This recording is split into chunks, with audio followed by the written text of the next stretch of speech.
What is going on, guys? And in this video, I'll be giving you my UFC Vegas 67 main card predictions for the upcoming event taking place January 14th, 2023 in the new year. UFC Fight Night, Strickland versus Imavov. I think it's an interesting way to start off the year, especially with the main card, the main event falling out with Kelvin Gastelum, and he is no longer in that fight. And then so Sean Strickland, who just fought in the last event last year, technically, he will be taking place. Now, I think it's a weird, like, I get it, he's doing it, he's gonna fight him, but I'm not too impressed with what we've seen from Strickland. But anyways, I'll talk about that later. So at the main card, it's a pretty decent fight night. It's definitely not one of the worst fight nights. I think this one is gonna have some pretty good fights on it.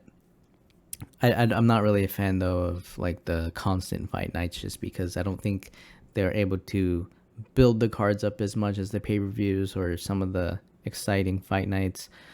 There are some pretty up-and-comer guys on this card though, so maybe if they do something crazy or dominant, maybe it'll get their name out there so they can start, I guess, building more of a fan base, because some of these guys are pretty good fighters. So with that being said, let's go ahead and jump right into it. We start off with a clean record, 0 wins, 0 losses. See how we do this year. In the first fight on the main card, we have Umar Nurmagomedov, 15-0, taking on Raoni Barcelos. For Nurmagomedov, this is a bantamweight bout. Obviously, having that undefeated record, coming, I think, what cousins to Habib Nurmagomedov, being undefeated, very impressive. But at the same time, he has never lost. So does he get a little bit crazy? Does he get too confident? I don't think so. I think Barcelos could give him some problems on the floor if it's just trying to wrap up submissions. If Nurmagomedov it gets his head caught in a bad spot, or if he's just diving in for takedowns, Barcelos might try to look for like a sneaky submission here or there. And then at the same time, maybe early on, Barcelos isn't the one getting taken down. Maybe he puts up a fight, because he's a grappler too, and he's pretty strong. On the feet, obviously, I think Barcelos is probably going to have the heavier strikes, be able to cause some damage in close. Nurmagomedov has some pretty good kicks, like a lot of flashy kicks. But I think overall, Nurmagomedov wants to get the fight to the ground, see what he can do there, look for a submission, or just implement the ground and pound. Like we saw in his fight against Nate Maness, he took that fight pretty dominantly, won the fight obviously, but he didn't really. I feel like he was a little bit content with just holding him on the ground and just working a little bit here and there. There were some moments where he did try to, go for the ground and pound or whatnot, but I don't think overall I don't know, it just didn't seem like he was looking to just crush, Nate Maness, put him away, because I think he probably could have. Nate Maness does not have good grappling, doesn't have that takedown defense because of how dominant a wrestler Nurmagomedov. You just got to have that ability to, if you do get taken down, you can't just get stuck there. Maybe Barcelos early on is able to not get stuck on the floor, so we'll have to see what happens with that. But I think Nurmagomedov is able to kind of just do what he normally does, which is basically close the distance, get the takedown, stay on top. I'd like to see him be a little bit more aggressive in this fight, though. I think Barcelos, 6-2 inside the UFC, 3-0 for Nurmagomedov. So yeah, I'd like to see Nurmagomedov maybe go for a finish here. If he's not able to get the finish, maybe Barcelos is tough enough to survive. His only 2 losses are decisions, so I guess it's definitely a thing where he could survive this fight. I feel like Barcelos maybe makes it interesting early on, but just the longer the fight goes on, Nurmagomedov is probably going to take this one and just kind of do what he normally does. And then we'll have to see if he's able to do... Because the interesting thing here is that first I was thinking maybe Barcelos, but then I realized, like, I feel like it's that Khabib effect where you're like, oh, all he does is take people down, blah, blah, blah. But then, like, as he keeps growing and fighting better competition, he actually does more dominant things, right? So it's like, oh yeah, Nurmagomedov, all he does is wrestle. Like, Barcelos defends the takedown, lights him up on the feet and crushes him. But then next thing you know, this fight, we see Nurmagomedov take a who we think could actually give him some trouble on the grappling side of things, and then he absolutely crushes him. So I don't want to be that guy like I was with Khabib, where I felt like I was constantly doubting him. So I'm gonna go ahead and I'm gonna have to side with Umar Nurmagomedov. I'll take him to beat Raoni Barcelos. I'll take him to win by a decision. And so we move on into the second fight on the main card. We have Ketlen Vieira taking on Raquel Pennington in a women's bantamweight bout. 13-2 for Vieira, and then 14-9 for Raquel Pennington. So this is an interesting fight because I think Raquel Pennington has pretty much been fighting like all the gatekeepers in this division. You know, she beat Miesha Tate, Holly Holm. Now she's facing Pennington. It's like you got to get past all these people to get to, well, at this point, I guess Amanda Nunes. Like I'm not really sure where this division is going. I guess Amanda Nunes, you could say. But yeah, she's fighting like the old school fighters that in the past 5 years we've been prone to seeing a lot of the names. Vieira's a good fighter.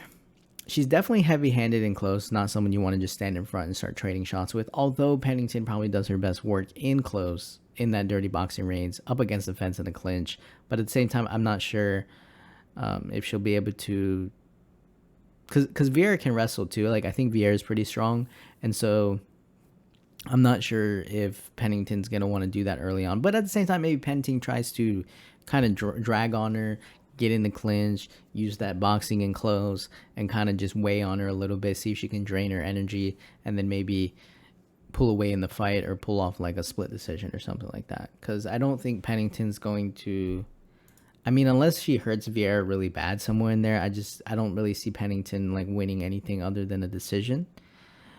Pennington's just struggled against top level competition. She lost to Holly Holm, Jermaine Durandamy, Amanda Nunes, Holly Holm again, right? So she's only struggled against the best competition. And I like I said, I don't know if Vieira's the best competition. Like, I'm not sure that she's going to go out there and start, absolutely crushing some of these women. Like, Holly Holm, she won a split decision. So it's not like she's super dominant, but she's able to pull off enough to where she gets the victory. Mixes in a little bit of her grappling as well. And I think she's a strong fighter, so... And Vieira can pack some punches, and I think it really is going to come down to who's able to do the most when they're not up against the fence, clinching and doing that kind of thing. If Vieira can get off the fence, land the heavier shots, defend the takedowns, maybe get her own takedowns, whereas Pennington's kind of struggling to close that distance, I think Vieira just wins the decision. And if Pennington's able to drain on her in the clinch and then, I don't know, maybe hurt her somewhere in there, I think Pennington can win a decision, but I'm going to go with Ketlen Vieira just because I think Vieira is going to be able to land the heavier shots and close. And I think she can put some good volume on Pennington and also threaten with her strength as far as the takedowns are concerned. So it'll be an interesting fight. I think it might be a lot closer than we think, but I'm going to go Ketlen Vieira to defeat Raquel Pennington. I'll take her to win by a decision.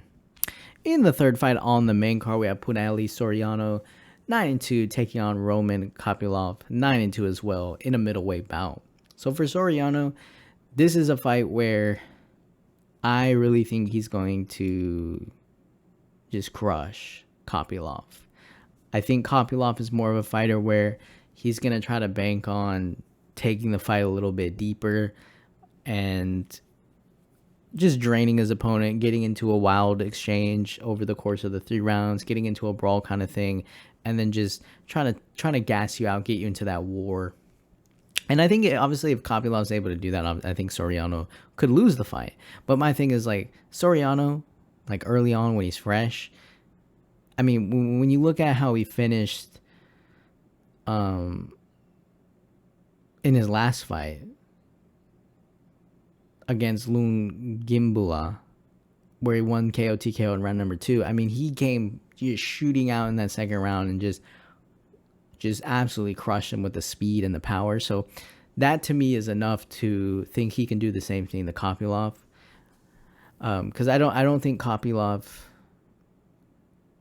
like, one, he's not really gonna have to worry about Soriano taking him down, right? So it's like, okay, the fight's gonna be standing. Maybe Kopylov tries to attack him with the body kicks, try to break him down, but I don't think Like, I don't think Kopylov's going to be constantly diving in for takedowns. I think he's going to just try to, on the feet, break him down, go to the body, take away his speed, take away his power. But the thing, I don't know. I just can't see Soriano doing what he did in his last fight and then losing the fight. Now, when you look at Soriano against Nick Maximov, he got taken down 11 times, right? So he can definitely be taken down, but it's got to be by a guy who is known for getting those takedowns. And I just don't see Kopylov being that guy, right? So for me, I personally think Soriano just needs to go be the aggressor, close the distance, and just destroy him. Like, that's not pretty much it. Like, I don't really think there's much more to that. I think he needs to close that distance, obviously not get kicked, stay on the outside or anything like that, and just try to blitz Kopylov and see what he can work with. Kopylov, on the other hand, yeah, just try to drag the fight into that third round like he did with Alessio Di Chirico, pay dividends to the body, and then just break him down and then see if he can get lucky. But yeah, I don't really see Kopylov just going out there and like crushing Soriano within like the first minute. It just doesn't seem right to me. So I'm gonna go that first round's kind of like a little fill out. Maybe they're tapping each other up a little bit. You know, Kopylov's throwing body kicks, Soriano, you know, waiting to blitz him. Maybe he lands a couple shots, nothing crazy. And then the second round comes out and just starts going at it, trying to tee off on Kopylov. And because Kopylov, I mean, even against Alessio Di Chirico, I mean, he did get tagged up in that fight. Like, there's some shots where he definitely ate some of the shots. And like Soriano, this is not a guy you want to do that against. So I'm going to go Punahele, Soriano to defeat Roman Kopylov. I'll take him to win by round 2, KO TKO. In the fourth fight on the main card, we have Dan Ige taking on Damon Jackson, 15-6 for Ige, 22-4-1 no contest for Jackson. And this will be a featherweight bout. So this is an interesting fight because I think if I had more confidence in Dan Ige, I would just automatically say Dan Ige, without a doubt, take him to the third round, defend the takedowns. Jackson's going to get tired, light him up on the feet, and then try to get him, you know, try to just keep making him pay until either you get a finish or just take the fight away in like the second round, towards the end, towards the third round. But Dan Ige, now granted, Dan Ige, my thing with him is like he keeps fighting really good guys. So they're giving him killers. Like when he lost to Calvin Kattar, he took on Gavin Tucker, took him out, but then he fought Chainsaw Jung, Josh Emmett, and Movsar Eloev. And he lost that fight via unanimous decision. Got taken down 9 times in that fight against Josh Emmett. I mean, Emmett was landing some big shots on him, even dropped him. Chainsaw Jung was able to get those takedowns on him. Against Calvin Kattar, I mean, Kattar just put it on him, lit him up, outstruck him 105 significant strikes to 84. So he's fought some pretty good guys. Like, this is not someone who's just been getting losses, and let alone these losses aren't finishes, right? He has 3 losses to really good guys by unanimous decision. Now for Damon Jackson, his record shows different, right? He's coming off 4 wins, but really, in my opinion, the only one that stands out like really good is like Pat Sabatini, because Sabatini was on a roll, and then he what did he get, like kicked in that fight, and then Jackson jumped on top of him and was able to finish him. So that fight was interesting because I feel like, you know, could that happen to Ige where he just gets caught and the next thing you know, because Jackson's going to really try to go for those takedowns, and he probably will be able to get them. Maybe not early on. Maybe, I mean, I think if he gets them early on, he's just definitely going to look for a submission, and I'm not sure if Ige is going to be able to get out of that. But the other side of it is like, what if Ige can take the fight past that second round? And we've seen Jackson, man, like he's going to start getting tired. And then you're going to have Ige just lighten him up. He's going to close that distance. He's going to go to the body. He has the power to do so. Not a guy you want to just be trading back and forth with. And I don't think Jackson's going to be doing that. So it's an interesting bout in the sense of, like, is Jackson going to just instantly grapple him up, take him down? And like I said, like I think he will. But can Ige survive? and then start putting it on Jackson. Because I think if Jackson looks like the way he has in some of these fights, like it's all over. Like it's not going to be a good thing for Damon Jackson in this fight. But it's a big if, and it's kind of sketch. Because I think I've gone with Dan Ige, like in his past fights, and he just has not been able to put it together. Actually, I feel like I've taken him in his past 3 fights that he's lost, and it just hasn't been it. Like, I honestly feel like I took him against Josh Emmett. He lost. No, maybe I didn't take him against Mozart because I thought he was just going to get taken down. That did happen. So I think I probably did take him against Shang Tsung Jung, but he lost that one. So yeah, I'm not sure. I think I was pretty high on him coming off of the Edson Barbosa win, and then Cater kind of just shit on him, and then he beat Gavin Tucker, and I was like, oh, here we go. No, and then it just lost 3 fights in a row. So yeah, it's a little sketch to go Dan Ige, because I mean, I think he has been taken. Yeah, he's been taken down before. So, but I do think if Dan Ige take this shit to the round 3, I think he can get a finish. I'm gonna go with the Hail Mary on this one. Honestly, I'm just gonna hope for the best here. Don't be surprised if Jackson just wraps up a quick submission early on, or snaps his shit up. I don't know. It's probably be if Jackson win. Honestly, yeah, it's in takedown early to a submission, snap him up, and then get the victory. If Ige wins, it's gonna be late by decision, or it's gonna just be like a 3rd round finish. So I'm gonna go Dan Ige on this one. Just go for it. Why not? Start of the year, a lot more room to bounce back. I'm gonna go Dan Ige to defeat Damon Jackson by round 3 KO TKO. In the main event of the evening, we have a short notice light heavyweight bout. So not at 185, obviously, so they can make weight. Short notice light heavyweight bout. Sean Strickland, 25-5, taking on Nassourdine Imavov, 12-3. Now, I don't know if this is a good thing or not, but the problem with Sean Strickland, for me, is that he looks the same every fight, which, you know, consistency is a great thing. But if you're not winning fights, or, you know, it's just not against better competition, your style is just not able to get the victory, or it leaves it for a sketchy thing. Like his fight against Jared Cannonier, he lost a split decision, right? So somebody thought he won, whatever. Like, but when you leave it up to the judges, so like he's always putting up volume, like 152 significant strikes in that fight, 1 takedown. Against Jack Hermanson, 153 significant strikes landed. Against Uriah Hall, 186 strikes, significant strikes landed with 4 takedowns. Right? Against Brendan Allen, 94 significant strikes, 1 takedown, 1 knockdown. Jack Marshman, 106 significant strikes. So he's definitely a guy who can put up that volume. He can land, not just throw volume, but he can actually land some pretty good volume. The problem is that his striking, it's more of just like, I'm piecing you up, pop, pop, pop, pop, pop, pop, pop. And it's in close, right? So he loves to fight in the pocket. He slips his head very good. He's not like the common, like, in pocket, wildly swinging like a crazy dude, eating shots at the same. No, like, he'll be in the pocket, but then he'll be very composed. He'll make you miss. He'll go to the body. He'll go to the head. And like I say, he's just trying to touch up. He's not necessarily aggressive, and it's not like he's knocking people out with like 2 shots, 1 shot. Like, he definitely loves to put on the volume.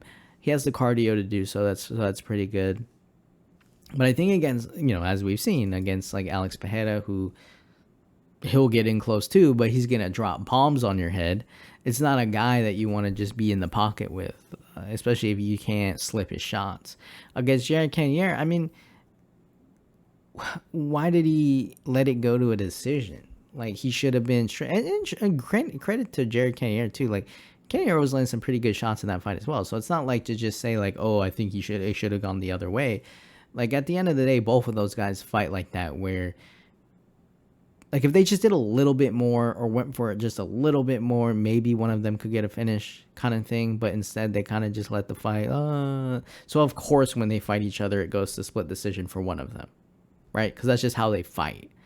But I think for Strickland, like, if he doesn't want to come into this fight, because he's coming into this fight against a guy in Imavov who obviously wants to get in there, keep winning, put on good performances. The way he comes out is very confident. He looks to hurt his opponent. Like, he looks like he wants to hurt you. Like, he's gonna, but he's technical, right? He looks like the classic fighter that's on the up and coming, that could be a champion one day kind of vibes. Whereas Strickland, he's just in there for a good fight. He doesn't give a shit, whatever. But Strickland needs to watch out early on, I think, because I know this fight is going 5 rounds probably. I mean, I don't know if it's going 5 rounds, but I know for Strickland, he's probably, I'll go 5 rounds, whatever. Drag it deep, see if you can just tire out Imavov, take him down. But Imavov has a very good takedown defense, so it'll be interesting to see if Imavov defends those takedowns, and when they break, pop, pop, pop, is he gonna land some things on him? Because Strickland is gonna just try to break him. I think that's pretty much it. Because I don't see Strickland going out here and landing like 2 shots and a pop up, and then like next thing you know, Imavov's on the floor and he's like knocked out. Like, that's not Strickland's style. Strickland's gonna want to get in his face, out volume him, grapple with him, tire him out. Maybe he gets a finish at Imavov. We've seen Imavov gas, in his last fight against Joaquin Buckley towards the 3rd round. Now, granted, it was 3 rounds, so maybe he was knowing the fight would end. Let me just give it my all, and then he was tired. Who knows? But obviously for this, he's gonna need to conserve energy, because if he's looking like that in the 3rd round into the 4th, Strickland's gonna just keep coming forward and lighting him up. And honestly, if Imavov is so tired, he might get finished if he looks like that. But that's a lot of, again, you got 1 to 2 rounds where Imavov is probably gonna come out very strong, very aggressive. He can land some pretty good front kicks, good elbows, really good shots in close. Strickland likes to be in close. Imavov measures the distance well, picks his shots. He's not a brawler. He's going to try to land something, but it's going to be calculated. And, but will he be able to do that for 5? If it goes 5 rounds, will he be able to do that? Or will Imavov be able to catch him early on? It's one of those things. And on top of that, it's at 205, right? So we don't know, is that going to play a different, that added weight on top of the weight they gain onto it, if they gain weight onto it. Sean Strickland coming off of a fight, being in a 5-round fight, so he's probably ready. There's no reason for him to be completely out of shape in a month. And then obviously for Imavov coming in here, having the time to prepare for someone like Gastelum, who was a smaller opponent, who probably had more speed than Strickland, and honestly had more KO power, because we know Gastelum was his little left hand. He could definitely land some things on you. So I think that fight would have been interesting, because Gastelum definitely has some good speed and power, even though he's a smaller fighter. But for Strickland, he's definitely a bigger guy. He actually has a 1-inch reach advantage. And he was just in a 5-round fight. So we know that Strickland can come in here and, he can definitely go 5 rounds if he needs to. And he fought the very best guy in the division, Alex Pereira. Got knocked out by him, but it was still enough to okay, that's what that's going to be like if I get there again. And then what can he do to change that outcome? So yeah, for Imavov, he just can't get brought into the Strickland classic of getting stuck in the clinch in that boxing range and just getting lit up, and then grapple a little bit, getting lit up, and then next thing you know, you're just getting tagged and you're losing 180 significant strikes to your 50 or something like that.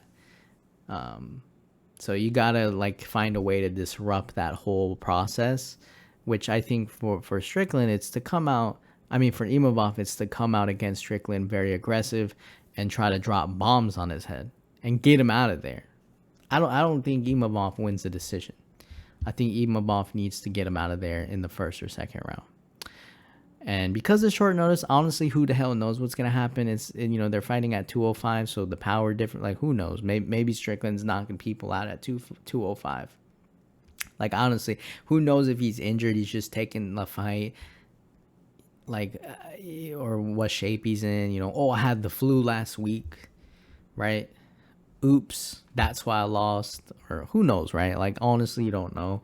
But when you got a short notice fight, weight that they're not usually fighting at, honestly, who knows? But I'm gonna go Nassourdine, Imavov.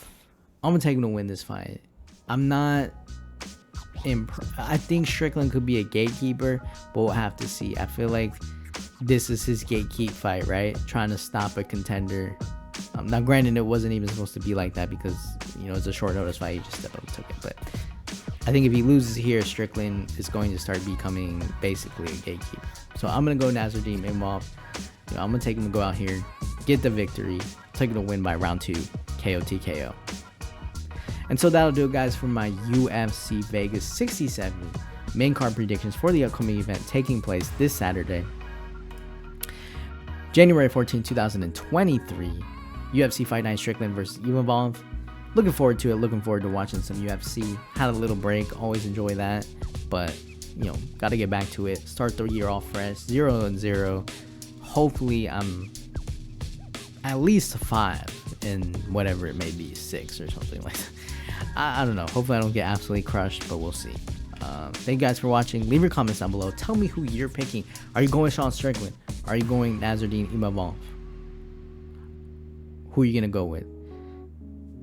Thank you guys for watching. Leave your comments down below. Hit the subscribe button. You know what? I'll see you guys in the next video.